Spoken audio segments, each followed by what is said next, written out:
Yo, what's up, guys? I'm in the freaking back alley.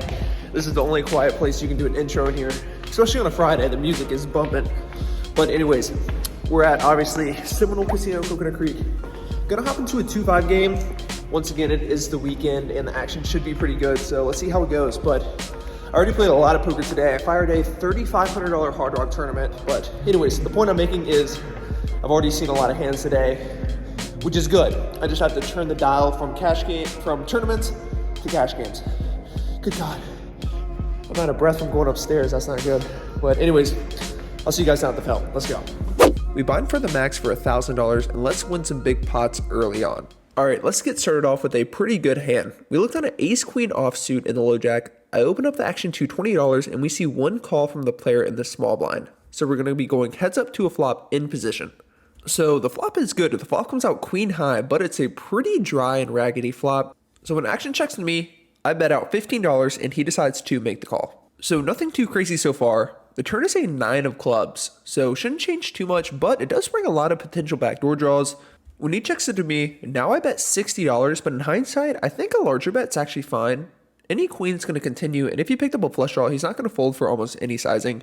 So after 60 is thrown in the middle, he does decide to make the call. So we're off to see a river, which is a total brick in my opinion. It is a 5 of diamonds. If he has 7-8 and back toward straight, good for him. But he surprisingly leads on this card now for $100. Huh. Okay. Well, I'm not too sure what this bet's accomplishing. It's not really a blocker bet because it is a pretty big sizing. With that being said though, I really don't think he ever has a straight here. And there's really not too many two pairs that make sense that would continue on the turn, I don't think. So if he has a queen here, he might just be trying to go for some value. This player is not a professional by any means, so he can do some unorthodox stuff. But with that being said, I think our hand is just a little bit too strong to flat here. I look over at his stack, and he is around $300 behind, maybe a little bit less after the $100 bet. So I think we only have one real move here. I just decided to go all in, and he pretty quickly folds. So I think he was bluffing, but I don't hate my bet there on the river. In this next hand, action folds to me and we're on the button with ace-9 offsuit. I open up action to $20 and we only see one caller from the big blind. So we're gonna go off to see a flop in position. The flop is ace-9-9. We go ahead and flop the effective nuts. He checks over to me and this is a board that I'm gonna be bluffing on a lot. I bet 15 and he decides to make the call. The turn now is a 7 of clubs, putting 2 flush draws on the board. Obviously, we're not scared of a single thing, considering, once again, we do have the effective nuts. When he checks over to me, no need to stop slowing down here. If he picked up a flush draw, or if he had a flush draw on the flop, I think he can still continue. So I throw out $75, sizing up. So obviously hoping for a call, but he puts in a raise. Not a big raise by any means. He is pretty short stacked, but he does make it $200. I'm thinking about re-raising now, just so we can charge all draws, because if it breaks out, obviously, he's not going to be paying off a bet then, but we are in position. So I think, once again, just making the call here is probably the best play. If he's bluffing, I want him to continue to bluff on the river, even though I'm pretty sure he does have a made hand here. The river now is a total break, in my opinion. It is a king of spades. He quickly puts the remainder of his stack in there, and we obviously snap call it off for around $300. Yeah, not too eventful, but we do flop a pretty good hand, and luckily for us, we do get paid off. I'll happily take it. In this next hand, there's a button straddle. We're in the small blind with 6-7 suited and open up the action to $35. Out of all the players, the button is the only one that tags along. The flop is pretty good. The flop comes out queen 10-3 with 2 spades. So we go ahead and flop ourselves a flush draw. When action starts off with me with 7 high and a lot of equity, I'm going to be putting in a bet here. I start off with a third of the pot, $25, and he decides to make the call. So we're off to see a turn where there's no sweat at all. We immediately get there with the 3 of spades. Although it does pair the bottom card, this really isn't much of a concern considering that he did not raise the flop. And it's just like a spot like this. If he has a full house, so be it. I continue to bet for $75 and once again, I'm happy to see him make the call. So we're off to see a river, praying that it's not another spade or a queen. And luckily for us, it's a jack of hearts. So a really good river. He's around $300 behind and there's not too much thought into this. I just want to try to level a queen into a call. He doesn't really have a higher flush here ever. I think he's just going to put the money in on the turn. So once again, if he had a busted draw, sure, I could maybe check it over to him and induce. But I'm just going to go all in and try to target a queen. So that's what I do. I put him all in for around $300, and he hems and haws for a little bit and folds. In this hand, there's another button straddle. We have ace-8 of diamonds in middle position. Early position decides to call the 10. Now I put in the raise to 50. The button calls and the limper decides to make the call as well. So we're going to be going 3 ways to a flop. The flop doesn't bring much help. The flop is 9-7 deuce with 1 diamond. So once again, we don't really have much of anything, but we do have some backdoor draws, backdoor straight draw, backdoor flush draw, and an overcard. So when it checks to me, I decide to bet a third of the pot. I really don't know if I like this bet, but if I get called, I'm just going to barrel on any 6, any 10, any ace, or any diamond. When action's down the button, he decides to put in a very small raise to 125. Middle position folds, and when action's on me, we both are pretty deep. We're both sitting with over $1,000. So I think making the call here is fine. There's going to be a lot of good turn and rivers for our exact hand, such as, once again, any diamond, etc. But more importantly, the high card on the board now is a 9. So by the time of the river, the chance of that still being the high card is pretty thin. So if he has a 9 and a bunch of high cards come out, it'll be pretty easy to bluff him off of a 9. So I decided to make the call with some bad intentions, and we're obviously a turn which comes a 10 of hearts, putting in a backdoor flush draw. I check it over to him, and this time, as figured, he decides to check it back. So I'm almost always certain he has a 9 in this exact spot, so hopefully we can improve or get a good river card to bluff on. So the river is exactly that. We get the king of hearts. So the backdoor flush draw does come in. There's now another overcard to the 9. Even though we are sitting with ace high, I think this is a run out that is much better for me than it is for him. So I decided to bet $300, and he doesn't think for 2 seconds and snap folds. So maybe he really didn't have anything. Ace high might have been good, but regardless, happy to take it down. In this hand, there's a limp to me, and I'm on the button with 2 10s. I raise it up to $25. The small blind folds, and now the big blind raises it up to 80. Action folds back around to me, and we very likely had the best hand here. But being in position, I'm pretty happy to just make the call here, and now we're off to see a flop. So the flop is pretty rare. You don't see this too often. The flop comes deuce, deuce, deuce. So we flop a full house. Action starts off with him. And even though we have a really strong hand, this board's definitely going to favor him. He easily can have all the big overpairs. He bets $105. Obviously, there's no real reason to raise here. Sure, we can level like 6s, 7s, and 8s into a call, but are those hands really re-raising pre-flop? I think the answer is not. So if he has a bluff, I want him to continue to bluff. The turn now is an 8. Obviously a really good card. This time he decides to slow down and check it. Sure, I could bet here, but I'm going to be deceptive and check this one back. I think it's important to stay balanced in spots like these. The river now is a 6. He checks it over to me once again, and now I'm almost certain I have the best hand, but I'm not too sure what I can get called by. So I decided to just be polar. I bet $250 and he snap calls. Okay, I show and we are good. Considering how fast he called, I'm kind of regret not betting more, but still was a pretty big bet. I'm pretty happy with the way I played this hand. I don't know, maybe I left out some value on the turn, but who knows. In this next hand, we see an early position open up to 20. We see a middle position player call, and now the cutoff decides to raise it up to $75. We're on the button, and we look down at 2 jacks. Okay, a bit of a weird dynamic forming. We have a really good hand in position, but I definitely don't want to be flatting here. I think folding here is a little bit too nitty, so I decided to put in a smaller raise. I make it $200. The player in the cutoff does only have around 400 behind, so if he jams, I think I'm pretty happy to just get it in with jacks. If he has this beat, so be it. It folds back around to the player in the cutoff, which is good, and he does decide to go all in for around $400. Not too much decision to be made here now. If he has this beat, he has this beat. I make the call, and we're off to see a run out. I ask him if he has a pair, and he does say yes, so that is just never a really good sign with jacks. And long story short, we do not improve. Nice hand.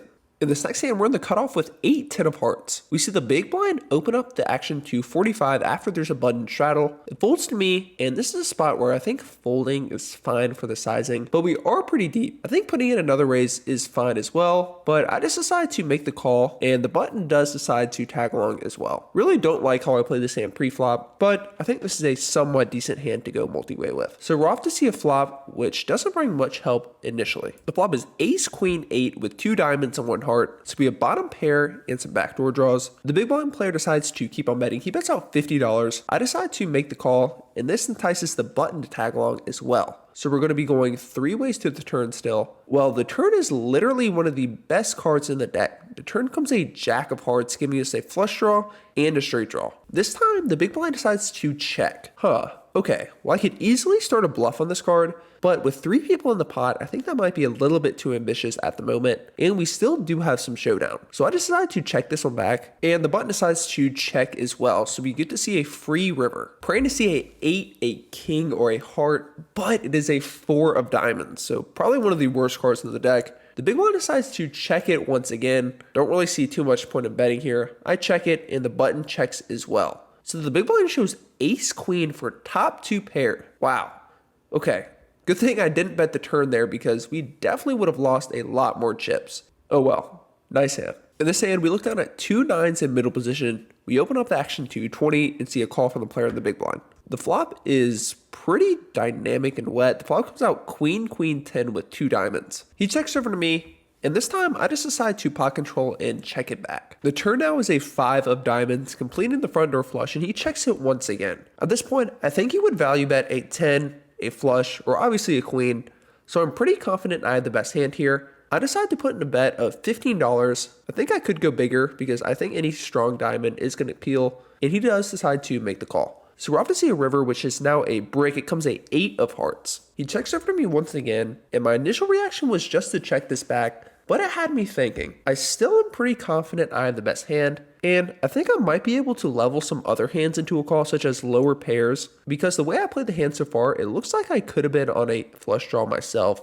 maybe with a hand such as ace king, with the ace of diamonds or king of diamonds. So when he does check over to me, I decide to bet $60 for value. Obviously, this is pretty razor thin, like it really doesn't get too much thinner than this, but right after I put out this bet, he does say that he doesn't believe me and he wants to call me down so light. So now I am pretty certain I do have the best hand, and this is music to my ears. He is a pretty good player, but unfortunately for us, he does make the right decision by folding. So really can't complain. I am happy that I went for value there on the river, just unfortunately did not get paid off. In this next hand, we look down at 8 7 of hearts in middle position. Definitely one of my favorite hands to play. I get involved by racing it up to 20. The button calls, and the big blind thinks that putting in $15 more is fair, so he tags along as well. So we're going to be going 3 ways to a flop. So a jack 3-3 flop is pretty miserable for our exact hand. When it checks to me, this is easily a flop that I could just give up on, but I'm probably putting in a bet here to apply some pressure on future cards. So I throw out $40. The button hems and haws and does decide to make the call, and now the big blind decides to get out of the way. So the button player, he's a clear professional, or maybe not a professional, but he definitely knows what he's doing. So I'm really not too worried about him floating on this flop. I think he could be doing this with a lot of garbage, and I think he could know that this board doesn't really connect with me all that often as well. The turn is another jack. Okay, so this card is obviously pretty miserable for our exact hand, but I really don't think this player has a jack himself. Once again, I'm pretty sure this player is very, very capable of floating me light and having bad intentions. So I'm going to check it over to him. And if he bets, I think I'm going to check raise as a stone cold bluff. I just don't think he ever has a jack here. So once again, I check it over to him.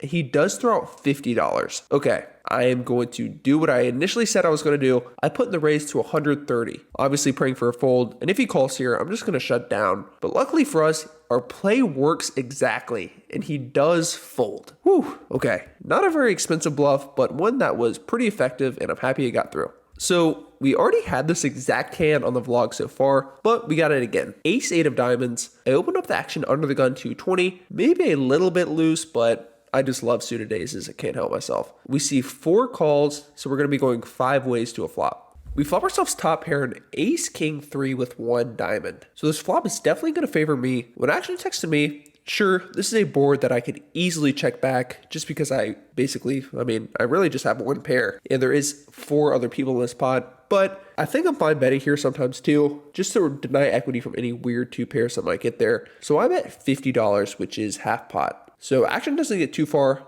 The player in the cutoff now decides to put in a raise. Well, that sucks. She makes it $150. When action folds to me, I think it still might be a little bit too thin to fold here, but I have played with this player before, and when there's a lot of money in the pot, she's not scared to pump up the aggression. So I toss in a chip, and we see the jack of diamonds on the turn. Okay, a very good card. Now we pick up our nut flush draw. I check it to her. She jams for around 200 and I snap. Pretty sure we have to improve, and unfortunately we don't, and she shows king 3 of hearts. Well, yeah, definitely wasn't expecting that exact hand, but what can you do? Had a pretty good hand pre-flop, and she got a pretty good flop to get some of my chips. Alright guys, that was the last hand of the night. Hope you guys enjoyed the video. and I appreciate all you guys for tuning in.